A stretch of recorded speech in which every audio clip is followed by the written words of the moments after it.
Hoje, vamos tomar um tempo para estudar a Palavra de Deus com um sermão intitulado As Pessoas Imperfeitas e o Deus Perfeito.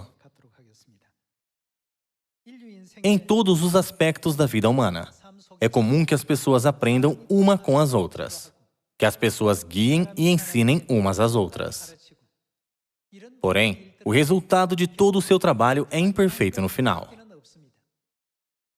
Já que um indivíduo imperfeito tenta criar uma teoria ou um sistema, o resultado final de tudo se transforma em algo inevitavelmente imperfeito. Porém, se nosso perfeito Deus estabelece teorias e sistemas, eles não seriam perfeitos? Se nosso Deus, que é perfeito, lidera o caminho, então a sua liderança deve ser considerada como uma liderança perfeita. O objetivo da nossa fé é a salvação, que é o que todos desejam. Se quisermos que nosso destino final seja o reino dos céus, devemos ter sempre em mente que as teorias, direções ou lugares estabelecidos por um homem imperfeito irão terminar inevitavelmente com resultados imperfeitos. Está escrito no livro do Eclesiastes, capítulo 12, Teme a Deus e guarda os seus mandamentos, porque isto é o dever de todo homem. O rei Salomão teve e fez tudo o que ele poderia desejar. Por toda a sua vida, lhe foi permitido experimentar muitas coisas diferentes. No entanto, ele chegou na conclusão de que as teorias e sistemas estabelecidos por seres humanos imperfeitos são, no fim, incompletos. É por isso que no livro do Eclesiastes, capítulo 1, está escrito: vaidade de vaidades, vaidade de vaidades, tudo é vaidade. O rei Salomão entendeu que tudo seria imperfeito enquanto vivesse em uma sociedade imperfeita, com sistemas feitos por seres humanos imperfeitos. Além disso, ele compreendeu que a única coisa que a humanidade precisa é temer a Deus e guardar os seus mandamentos. E ele acrescentou, porque isto é o dever de todo homem. Ele disse que esse é o dever básico e a responsabilidade fundamental de todos. Está escrito no Evangelho de Mateus, capítulo 5, Sede vós perfeitos, como perfeito é o vosso Pai Celeste. Então, por fim, a quem devemos colocar como objetivo e direção da nossa fé? Não devemos colocar o nosso objetivo naquele que é perfeito? Para chegarmos na perfeição, quem deve ser o nosso pastor? Sem nosso Deus, nunca alcançaremos a perfeição. Não importa o quão poderoso Josué fosse, não importa quão grande líder Moisés fosse, não importa o quanto a fé de Pedro era forte e nem quanto o apóstolo Paulo fosse talentoso em pregar o Evangelho, nenhum desses homens pode nos salvar no final. Eles nunca podem ter o papel de nos guiar ao caminho perfeito. Eles nunca nos impulsionarão à perfeição. Eles apenas tiveram o papel de mensageiros que simplesmente entregaram a vontade de Deus para a humanidade em suas épocas. Sobre a perfeição, Jesus fez uma clara distinção entre Deus e os homens quando ele disse na Bíblia: Sede vós perfeitos, como perfeito é o vosso Pai Celeste. Se quisermos ser perfeitos no final, qual caminho, direção, propósito e pensamentos devemos ter? Eles devem ser iguais aos de Deus. Se eles não forem, então poderemos cumprir a palavra de Deus. Sede vós perfeitos, como perfeito é o vosso Pai Celeste? Como podemos alcançar a perfeição apenas dependendo do nosso pensamento, experiência e mentalidade imperfeitas? Agora vamos para o Evangelho de Mateus, capítulo 5, para aprender o que devemos fazer para alcançarmos o caminho da perfeição. No capítulo 5, versículo 48, como Jesus disse que devemos ser? Está escrito: portanto, sede vós perfeitos, como perfeito é o vosso Pai Celeste. Em português, a palavra perfeito é definida como absoluto ou completo. Embora Deus seja perfeito, a humanidade não é perfeita, e sim incompleta. É por isso que Deus está no processo de recriar os seres humanos incompletos em seres perfeitos e completos. No curso de alcançar a perfeição, podemos encontrar muitas pessoas, ambientes e circunstâncias diferentes.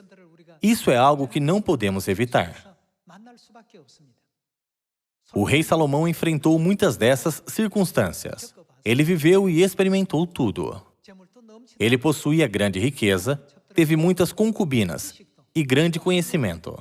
Ele se encontrou com as pessoas mais influentes e proeminentes do mundo. Ele teve tudo o que qualquer um poderia desejar. No entanto, ele chegou em qual conclusão? Vaidade de vaidades, tudo é vaidade.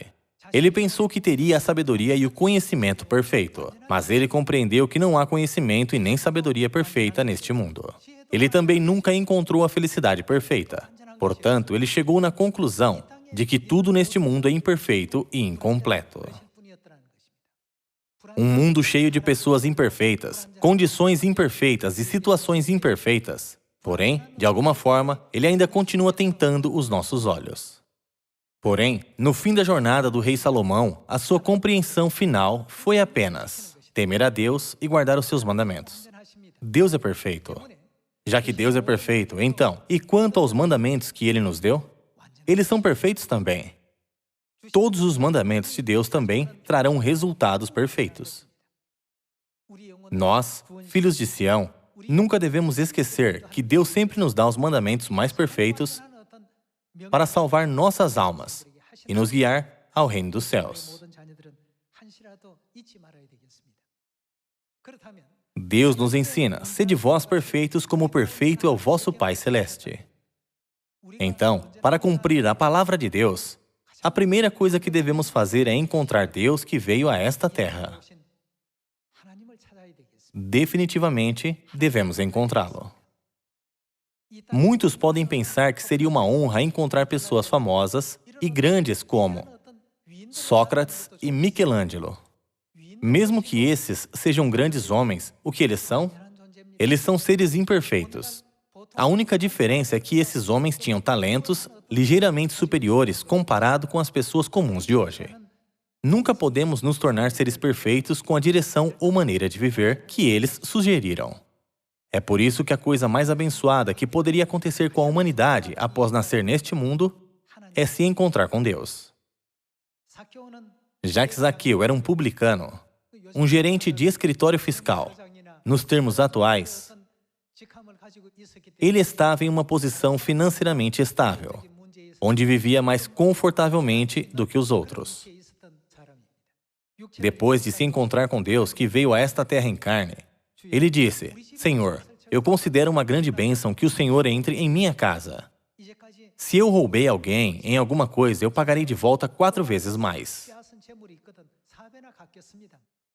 O fato de que o Senhor veio em minha casa é uma grande honra para mim.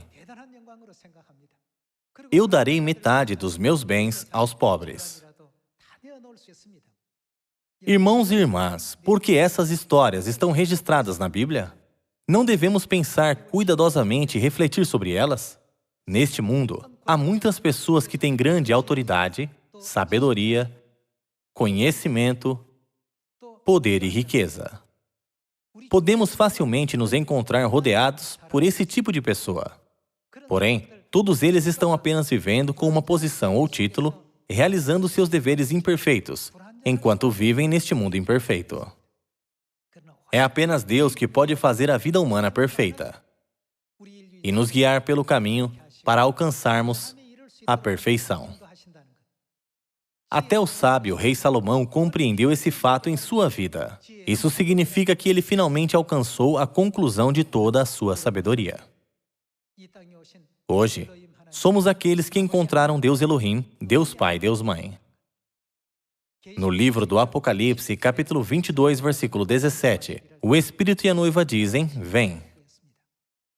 As pessoas que compreenderam Deus Pai e Deus Mãe, que estão os chamando, são aqueles que receberam a perfeita sabedoria. Eles estão qualificados como seres dignos de alcançar a perfeição. Deus deu à humanidade os 66 livros da Bíblia como um grande presente, para que possamos entender e reconhecer a Deus. Embora Deus tenha dado a Bíblia para a humanidade como um presente, não há ninguém com a perfeita sabedoria para entender o significado da Bíblia de acordo com a vontade de Deus. É por isso que está escrito no livro do Apocalipse, capítulo 5. Nem no céu, nem sobre a terra, nem debaixo da terra, ninguém podia abrir o livro, nem mesmo olhar para ele. Por esse motivo, o apóstolo João chorou. Porém, um dos anciãos disse a ele: Não chores, eis que o leão da tribo de Judá, a raiz de Davi, venceu para abrir o livro e os seus 7 selos. Isso significa, não se preocupe, porque Deus não permitirá que a Bíblia fique selada para sempre. Ele abrirá toda a Bíblia, para que as pessoas saibam. Livro do Apocalipse, capítulo 5, versículo 1. Vi, na mão direita daquele que estava sentado no trono, um livro escrito por dentro e por fora, de todo selado com 7 selos. Vi também um anjo forte, que proclamava em grande voz: Quem é digno de abrir o livro e dele desatar os selos? Ora, nem no céu, nem sobre a terra, nem debaixo da terra, ninguém podia abrir o livro, nem mesmo olhar para ele. Está escrito que ninguém no céu, na terra ou debaixo da terra podia abrir o livro. Isso significa que ninguém pode abrir a Bíblia, que Deus permitiu que seus profetas escrevessem. Nenhum homem pode sequer nos levar a olhar para dentro dela. Por qual motivo? Porque eles são todos imperfeitos. A Bíblia foi escrita por Deus. Através de quem ela foi escrita? Ela foi escrita por meio dos profetas. Portanto, o autor original da Bíblia é o próprio Deus. Está escrito no Evangelho de Mateus, capítulo 5, versículo 48, que Deus é perfeito. A perfeita sabedoria de Deus, que nos guia à perfeita salvação e ao reino dos céus, está impressa na Bíblia. Porém, as pessoas aparentemente a veem como um mero livro de história, ou simplesmente a consideram como um livro de poemas ou um livro de orações e hinos. Já que os profetas registraram o que Jesus fez na terra quando ele veio em carne, as pessoas podem considerá-la apenas como uma biografia de Jesus. Alguns também consideram a Bíblia como uma mera coleção de literatura, como o Pentateuco, que contém os livros de Gênesis, Êxodo, Levítico, Números e Deuteronômio. Para essas pessoas, todos esses livros são considerados como algo muito misterioso. Porém, nos 66 livros da Bíblia, Deus resumiu seus ensinamentos para alcançarmos a perfeita salvação. Já que elas são palavras que foram reunidas e escritas por Deus perfeito, a Bíblia pode ser vista como um livro de conteúdo perfeito. Faz algum sentido um homem imperfeito tentar interpretar e abrir essa perfeita palavra da verdade? Não, ninguém nunca poderá interpretá-la. Está registrado no livro do Apocalipse, capítulo 5, que ninguém no céu, na terra e nem debaixo da terra pode interpretar a Bíblia. Nesta situação terrível, alguém pode entrar no reino dos céus? É impossível. Ninguém pode entrar no céu. Portanto, está escrito no livro do Apocalipse que existe o único que devemos seguir. Se seguirmos os seus ensinamentos e liderança, podemos alcançar o destino final da nossa jornada, o reino dos céus. Também podemos nos tornar em seres perfeitos que alcançarão a perfeita salvação, como está escrito: Sede vós perfeitos, como perfeito é o vosso Pai Celeste. Vamos continuar com o versículo 5.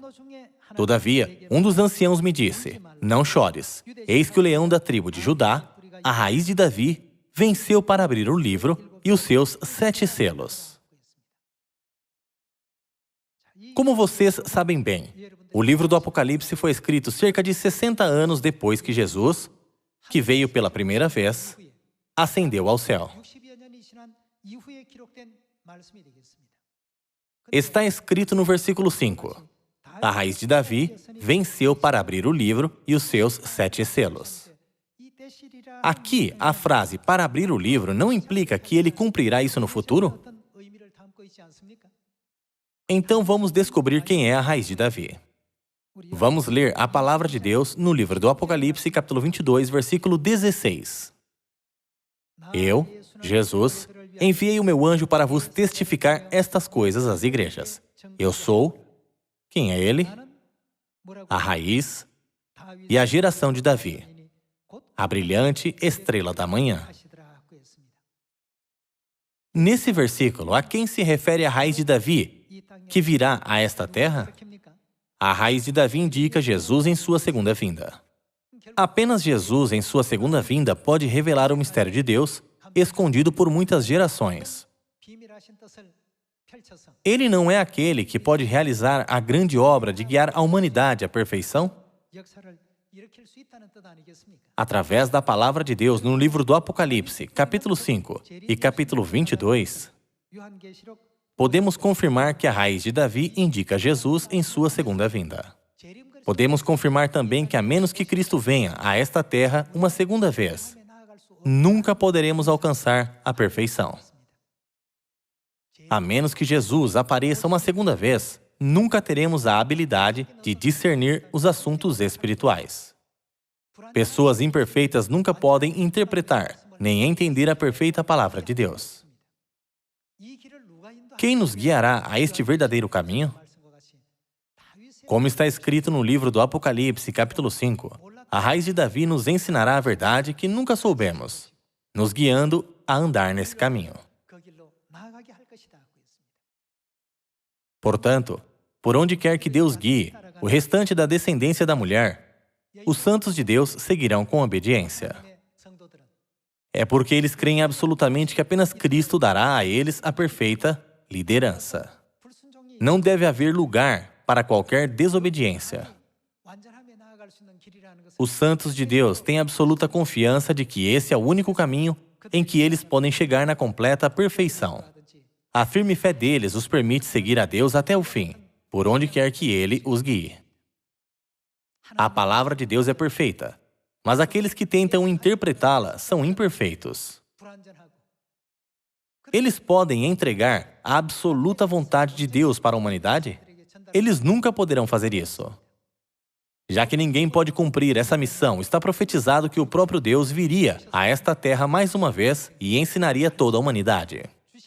Epístola aos Hebreus, capítulo 9, versículo 28. Assim também Cristo, tendo se oferecido uma vez para sempre, para tirar os pecados de muitos, aparecerá segunda vez, sem pecado, aos que o aguardam para a salvação. Aparecer pela segunda vez significa que ele vem pela segunda vez. Em outras palavras, ele vem em carne para que as pessoas possam vê-lo, não é?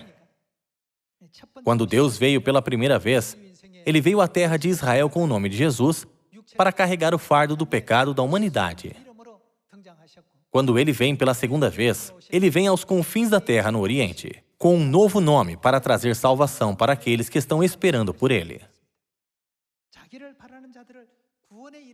Se Deus não aparecer, nunca poderemos alcançar a completa salvação. Agora, estamos vivendo na época dos computadores. Eu creio que todos vocês têm uma senha em seus computadores. O seu computador só pode ser acessado quando você coloca a senha.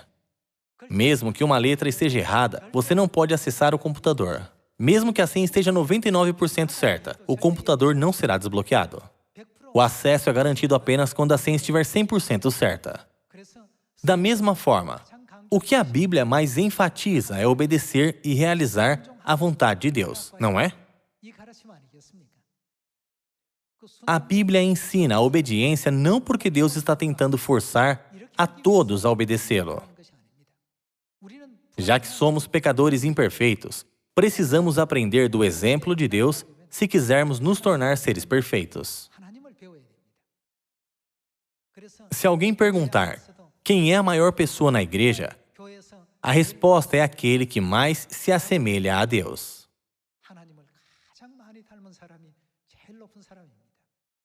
Já que Deus é perfeito, a Bíblia nos ensina que devemos sempre aprender sobre Deus e aprender com o seu exemplo. Está escrito na Epístola aos Hebreus, capítulo 9, que ele virá uma segunda vez para trazer a salvação. Também está escrito no livro do Apocalipse, capítulo 5, que a raiz de Davi abrirá o livro.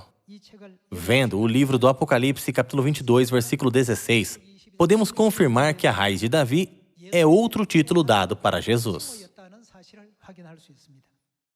Jesus é chamado de a raiz de Davi, o Cordeiro, a estrela da manhã, a videira e o pastor. mas ele também é descrito como Davi.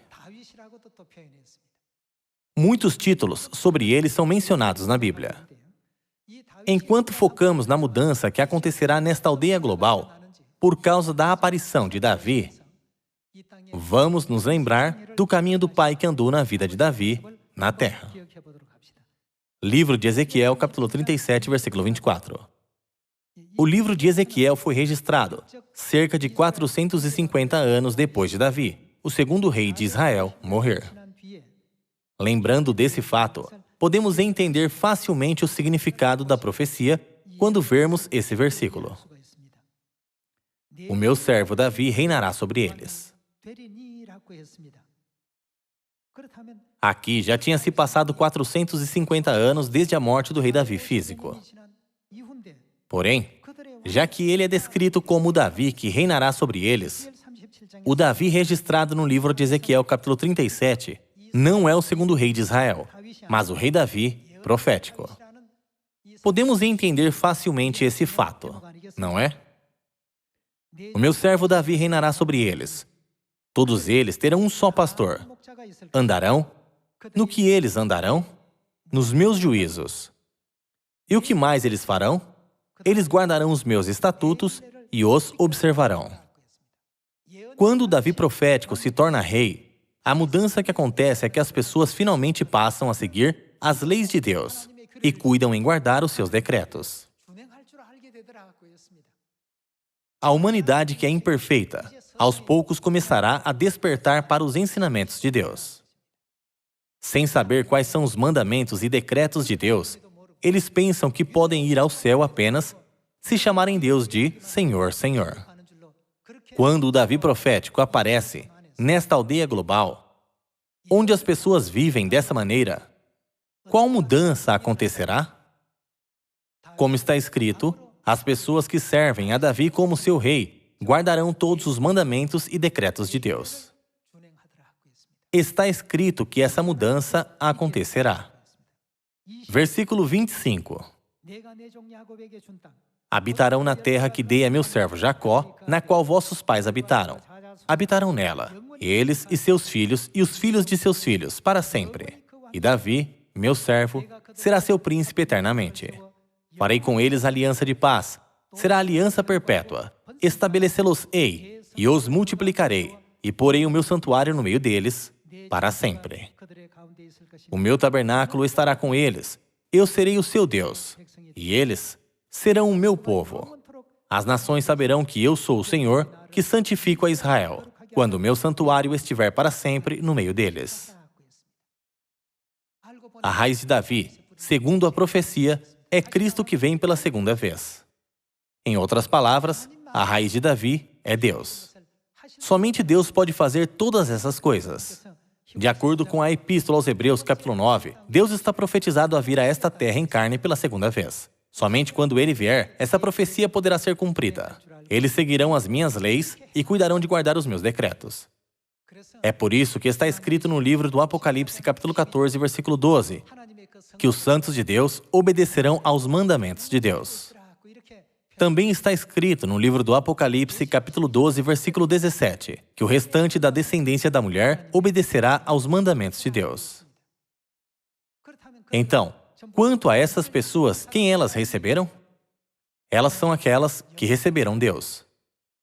Está testificado que elas são aquelas que seguem o Cordeiro por onde quer que vá. Também está testificado que elas são aquelas que vieram ao lugar profético, onde o Espírito e a noiva estão os chamando. Vamos para o livro de Jeremias, capítulo 31, versículo 31. Eis aí vem dias, diz o Senhor, em que firmarei nova aliança com a casa de Israel e com a casa de Judá. Não conforme a aliança que fiz com seus pais, no dia em que os tomei pela mão para os tirar da terra do Egito, porquanto eles anularam a minha aliança, não obstante eu os haver desposado, diz o Senhor. Porque esta é a aliança que firmarei com a casa de Israel depois daqueles dias, diz o Senhor. Na mente lhes imprimirei as minhas leis, também no coração lhes inscreverei. Eu serei o seu Deus e eles serão meu povo. Deus diz que aqueles que têm a lei da nova aliança em seus corações serão o seu povo. De acordo com essa profecia, Jesus veio à Terra em carne 2000 anos atrás e reinou sobre o reino do Evangelho com a lei da nova aliança. Da mesma forma, em sua segunda vinda, ele reinou com o mesmo nome da nova aliança pelos 37 anos restantes. Não é por isso que na Igreja de Deus temos a Páscoa da Nova Aliança, o Sábado da Nova Aliança, o Batismo da Nova Aliança e o regulamento do véu da Nova Aliança. Devemos reconhecer rapidamente aquele que fielmente anda no caminho do Evangelho por 37 anos com a Nova Aliança. Se Deus não tivesse vindo a esta terra, os mandamentos de Deus nunca teriam sido proclamados à humanidade. O próprio Deus deve vir. A igreja que recebeu e acolheu a Deus é a Igreja de Deus.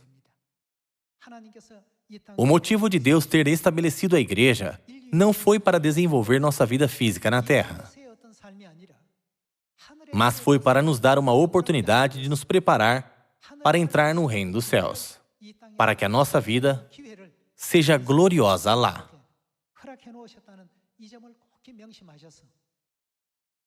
Lembrando disso, mesmo que as pessoas imperfeitas criem teorias, sistemas ou organizações que pareçam convincentes, não vamos ser enganados por essas coisas. Vamos usar o nosso tempo restante apenas para seguir Deus Elohim, o Pai Celestial Cristo Ansanhon e a Mãe Celestial Nova Jerusalém, por onde quer que eles nos guiem. Agora, o coronavírus tornou o mundo deprimido. Mesmo que nos seja dito para não nos preocuparmos por existir vacinas, muitas variantes do vírus estão aparecendo e se espalhando de forma desenfreada. Eu quero compartilhar notícias da Índia com vocês. Quando nossos membros na Índia se cumprimentam, eles dizem: "Estou feliz, você está feliz?" Somos felizes porque temos Deus que é perfeito e temos o reino dos céus. O mundo é cheio de imperfeições, mas Deus nos deu o sábado perfeito, as leis, regulamentos e decretos que nos guiam à perfeição. É por isso que eles perguntam um ao outro: "Você está feliz?" E respondem: "Eu estou feliz", quando eles vão pregar. Os membros têm pregado assim por cerca de um mês. Como resultado, muitos membros da família celestial foram encontrados, e eles sentiram grande alegria e felicidade no Evangelho. Estou feliz. Você está feliz? Vamos todos falar assim. Servir nosso pai e nossa mãe em Sião não é algo que as pessoas no mundo podem fazer, mesmo se quiserem, certo? Estamos em uma posição onde os anjos do céu nos invejam muito. Já que estamos mimados com as coisas que nós, pecadores, não devemos desfrutar, estamos felizes até mesmo hoje. Vocês não estão felizes? Esperando que vocês tenham um sábado feliz, gostaria de concluir o sermão de hoje. Muito obrigado.